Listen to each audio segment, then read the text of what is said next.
Wait, what? Yo, how did that take my tower so fast? What the There was a time when Clash Royale was the mobile game. Everyone played it. School lunch breaks turned into tournaments. YouTube was full of Clash Royale videos, and unlocking your first legendary felt like winning the lottery. So, what happened? Why does it feel like so many players have quit? And has Clash Royale actually fallen off? Or is that just what older people say?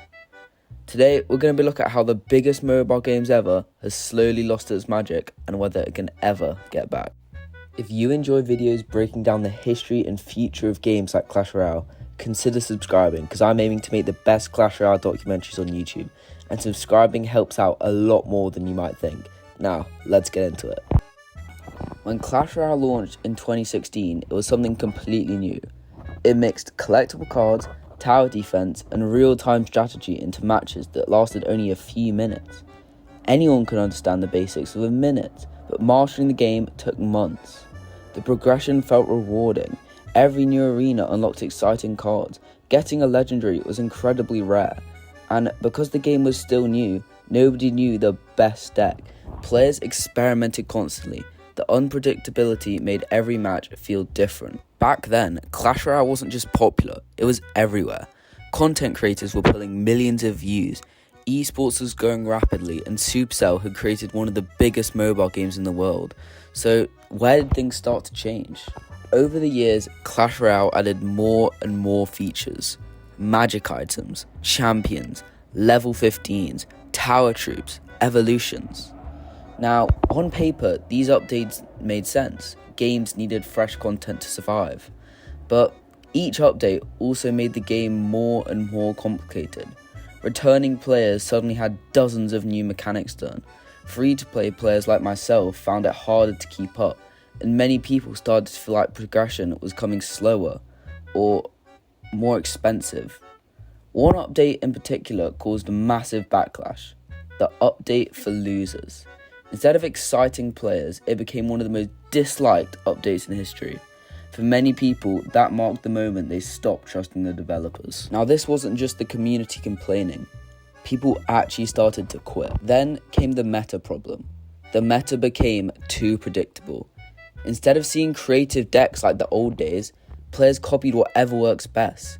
The strongest cards became even stronger after evolutions were introduced. It often felt like if you didn't have level 16, you were already at a disadvantage. Now, whenever that's true or not, that's how players felt. And for a mobile game, perception matters. If players believe the game isn't fair, they're far less likely to keep playing, and that's exactly what happened to Clash Royale. Now, here's where things get interesting. Maybe Clash Royale didn't suddenly become bad. Maybe the players changed too.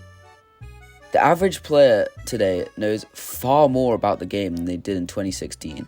Guides everywhere. Every interaction has to be studied. The mystery is gone. It's hard to recreate that feeling of discovering a game for the first time. So maybe that's what we're really missing.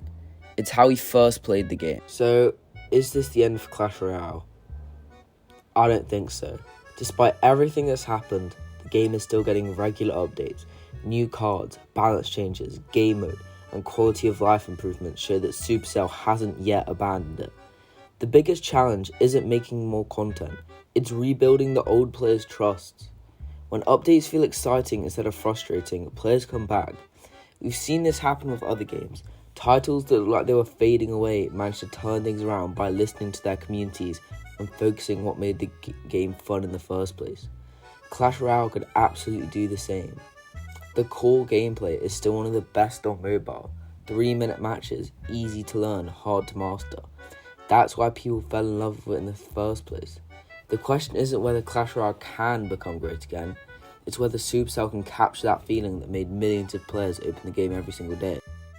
So let me know in the comments, if you were in charge of Clash Royale for one day, what's the first thing you'd change? Because honestly, the next few updates could decide whether Clash Royale starts a comeback or continues its decline. Thank you for watching, please subscribe, and I'll see you in the next one.